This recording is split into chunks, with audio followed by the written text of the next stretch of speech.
Welcome back to Reduce, Reuse, Reimagine. Years and years and years ago, I bought a crib bumper at I think at a thrift store for fairly cheap, but it was so adorable.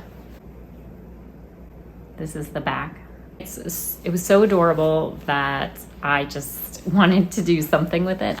We are actually those co-sleeping types, so we have never used a crib. We've never had a crib, and I know that crib bumpers were actually, I don't know what year they were outlawed or banned or determined unsafe. I was briefly reading about the history of crib bumpers, which I guess the slats of cribs used to be far enough apart that, a child could get their head stuck in there, so then the crib bumpers came into being, and then those were determined unsafe. So I don't know what they're doing now for that. We use this crib bumper most of the time we've had it. I have put it up around sort of the kids' play area, just around the top border of the ceiling, just with push pins. I'll see if I can find any pictures of that, but it was just such a nice way to sort of designate that space as sort of a fun, playful space, and it just sort of softened the edges and corners of the walls and kind of brought the ceiling down a little bit. So I loved having this, our little makeshift, wallpaper border or whatever for the kids' space or playroom. But we took it down and now it's just been hanging out. And it's rather large and I still think it's so adorable. So I think this is a good time just to talk about what to do with stuff when you're done with it. For me, for us anyway, when we're done with something that's still in good condition and we don't want it or need it anymore, then I usually donate it. I kind of wrote off having garage sales a long time ago. I love going to them, but I don't love doing them. So that's an option. Of course, there's places like FreeCycle or Craigslist, things like that. And it's a piece of textile fabric like this. If it's somewhat damaged, if it's just a little bit damaged, sometimes thrift stores still do take it. I know our local Goodwill has the stores, but then they also have sort of like a cheaper warehouse where they sell things, I don't know, like by the bag load that are a little more damaged. And I think, I have to check this, but I think Goodwill will also recycle textiles that are not sellable at all. But that is something to look into. We used to live somewhere where there was just in one, I think our grocery store parking lot, there was just a bin for textile recycling. So if we had damaged items or items you can't really donate, like old socks or something, then we could put it in there and just be recycled. Where we are now, they don't have a bin like that, but they do maybe once or twice a year have a recycling event. And that's when I will gather all our textile stuff, take it to one of those events when they have them, so that our textile stuff is not just going in the trash. The other thing I love to do when we are done with something and either it's a slight bit damaged or just, in this case, really love it. And I honestly don't know that a thrift store would sell a crib bumper because of the legalities of it at this point. So what I want to do is sort of reimagine, if you will, something new for this crib bumper. So at this point, these are just ideas. I have no idea how it's going to work when I start cutting into this, because it's padded, which is really cool, and textured and has this beautiful quilted look to it. But I don't know what's gonna happen when I start cutting it. So I've been a little nervous to do this. But I thought if I start making a video about it, then I will, have to go ahead with it. Some of my current ideas are to maybe, especially because it has sort of these, almost looks like different squares of patterns.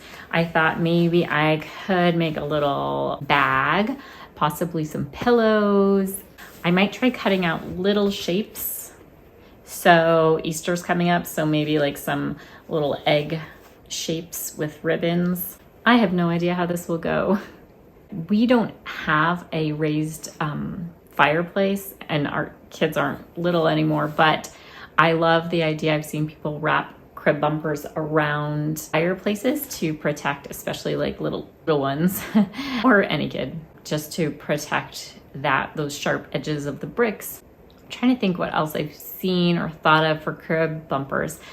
But this week I plan to dive into this. I'll try to film some things as I do them or just show them at the end. I guess that's all for this part of the video, and I hope to have some really awesome things to show for the second half. So once I made the decision to finally go ahead and do these crib bumper projects, it took me forever to actually do it. I can't tell you how many days I spent just staring at this crib bumper and thinking of ideas, but being way too intimidated to get started. This is my little recreation of me just staring at the crib bumper, deciding to do it, and then turning around and deciding I wasn't ready. Obviously, crib bumpers are quite long, which is really exciting. I had so many great ideas for doing stuff that would work with sort of a padded material. And what ended up happening is when I finally cut into the fabric and made that first bold move, I quickly noticed that the padding was going to be too much to actually do the things that I had hoped to do. So what happened was, as you can see here, the stuffing when I sewed was just in the way, like it was sticking out. I tried cutting off some of the stuffing and tucking in the fabric, and just nothing quite worked the way I wanted it to. The only thing I made actually work with the stuffing, and it was a task, was this eyeglass case. And my daughter actually helped me quite a bit remember which one I made first. By that I mean my daughter helped me make the first one, and I actually liked it so much that I braved making a second one. You can see this one, I actually tried to use sort of a bias tape at the top. Sewing, if you look closely, is not the best. This one I just used the border that was already there for the top and sort of for the side. I think this might have been my second attempt where I got a little wiser about trying to cut off some of that excess stuffing. But I really like these. I have so many pairs of reading glasses and, you know, my sunglasses. It's just really nice to have these as a little cushion for those. That is the only project where I used the actual stuffing.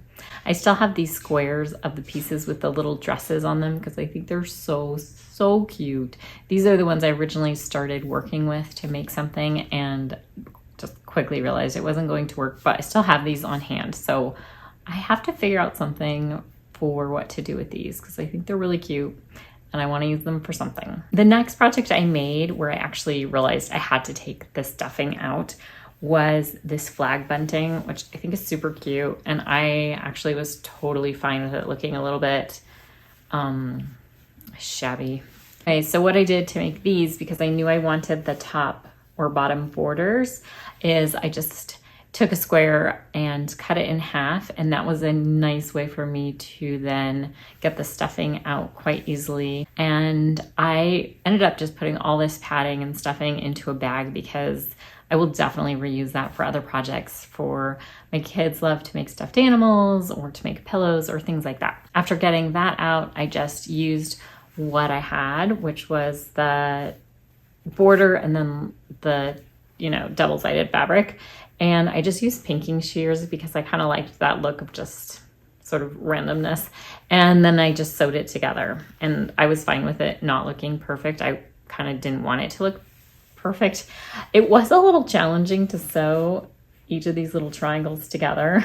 To figure out how to do that took some thinking, and that part definitely looks a little rustic. But I really love this bunting. I'm going to see if I can get a video of it hanging up. So that project took a while, but it was really fun. One of the projects I knew I wanted, and I knew I wanted it sort of padded, was a case for our iPad. And so I was really bummed when I realized it wasn't going to work to start sewing with the existing padding. What I ended up doing was I found this old pillow sham that was in sort of my I keep a stash of fabrics of things that I'm either going to take to textile recycling that we're just done with, but they're not really donatable. I found this pillow sham that had just a slight bit of padding to it. So what I did was I used the fabric from the crib bumper. So this is the back of the crib bumper. It's just a solid. On this side, I used little pieces from different bits of the crib bumper and sort of made a quilted effect. I don't know how to quilt, so this is all just me sewing pieces on top of other pieces. It took a while, but then I sewed it in with the pillow sham just to make this a little more padded. And then I used some snaps at the top, a little bias tape at the top. It's not that perfect looking, but I super love it. I think it's really cute. It did take some effort to make it, so I am just super excited about it and very proud of it, and so glad to have a case for our iPad that's custom made. I knew this fabric would lend itself really well to a cute little ball, so I took a ball we already had and used it to just kind of get an idea of how to make this. I really should have looked up an actual pattern piece online, because I just sort of made it up and made it kind of look like this little eyeball shape, which I'm sure is fine. And I think that's actually how the pattern piece would look. But if I'd had something a little more precise, I think it would have helped, because my ball came out a little more squat looking, almost like a little pumpkin. It's really cute. Maybe I'll put a stem on it, make it into a pumpkin. Anyway, I just took 5 pieces that were different patterns, and then I just, sewed them right sides together and left a little opening. I stuffed it with the stuffing that I had. This was the only project I actually used that stuffing for during this project, and then I just sewed it closed. Now that I'm talking on this video, I think I will just put a little stem on it and make it into a pumpkin instead of a ball. I really loved the idea of sewing scraps of this together and making sort of a quilted look. And that was fun to do, but I don't have a lot of experience in that, and I knew it would need a backing. So I feel like I started doing that and then didn't really have a plan in mind, so I kind of had to redo some of that. But I used it to make this little headband. Because it needed a backing, it's sort of a 2-sided headband, which is nice. I just added a little piece of elastic to the bottom that would fit my head. I also used a couple pieces I had to sew together to make a little longer to make this scrunchie. I do have a video about scrunchies. I never feel like my videos are that much of tutorials, but I probably should have watched my video again before making this, because I made some mistakes along the way, and it would have been nice to have sort of the steps laid out for myself. But I made it through. I also love the idea of decoupaging frames. So I had a frame that I had just gotten really cheap at a garage sale, and my plan was to cover it with something. So I started using little scraps of the material to cover it. The decoupaging of the fabric did not go how I had hoped, and maybe there's some tips and tricks for this, but I felt like it really kind of started leaking through. So I added more layers and tried to just decoupage the bottom of the fabric and not really go over the tops of it as much. If I had to do this over, I would have painted the frame first, because it was a black frame. It doesn't really kind of match what's going on with the fabric. And see, I still have parts I need to cover up because they're peeking through, or if you can see like parts of the top that weren't covered. It would have just been nice to have this painted, maybe like one of these colors, like a white or a green or a light blue or something. If I had to do the frame again, I probably would have done something more where I had sewn a long piece of continuous fabric and just wrapped around the frame instead.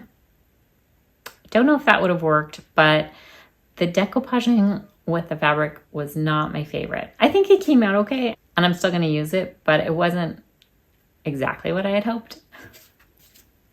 I also had this vision to make a reusable drink cup, what the heck is the word?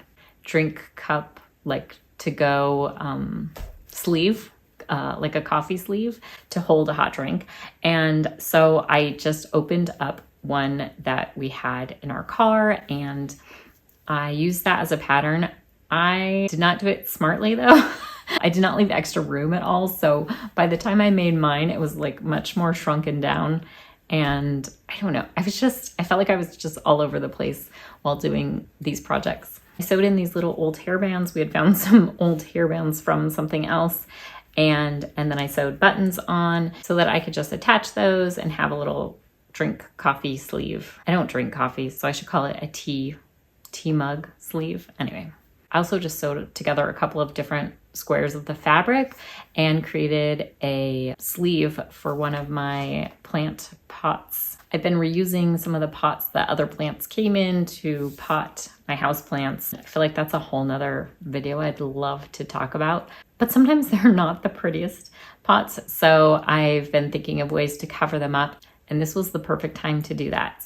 You never measure things very precisely, but this worked out perfectly. And I just, when I was done, slid onto the pot, and it has worked really well.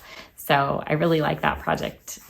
That was one of the easiest ones. There were also these little bits that were used to attach, I guess, to the crib.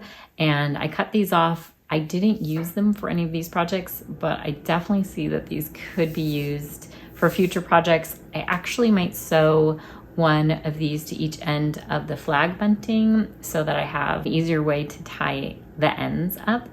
Yeah, so this ended up being more of a video about what to do with the fabric pieces and scraps than actually specifically a crib bumper. But I am so happy that I finally did this. This one has been on my mind for so long. I did not want to cart around that crib bumper anymore. And I really love the fabric, even though the fabric was sort of a quilted fabric. So the pieces almost look a little bit wrinkled. I kind of like that look. I think it goes with the whole vibe of the fabric. I also love that I have a bunch of stuffing I can use for other projects. And now I have all these really great fabric scraps and pieces to use in other things. But it was a lot of fun to come up with some of these ideas and projects for this fabric. And hopefully some of it is inspiration if you have a crib bumper lying around and you're trying to figure out what to do with it and you really like the fabric. I also have a Pinterest board where I've pinned ideas on this because this is something that has been on my mind for a while, what to do with things that have become sort of obsolete, like crib bumpers. If I don't end up using all the fabric from mine, I'm definitely gonna just add it. I have a big bag of textile recycling to take somewhere in the future. So that's what I do with any of my scraps that I'm not gonna end up using. I've seen people use this as fireplace bumpers. I thought about using ours as to hold up the piano lid so my kids wouldn't, have that crush their fingers. I've seen people make little toddler sleeping mats with it, which I think is so super cute. Like I said, I struggled with how to work with the batting that was in the middle, but people who are more experienced in that or more patient than I am might be able to make things like pillows or those little toddler mats.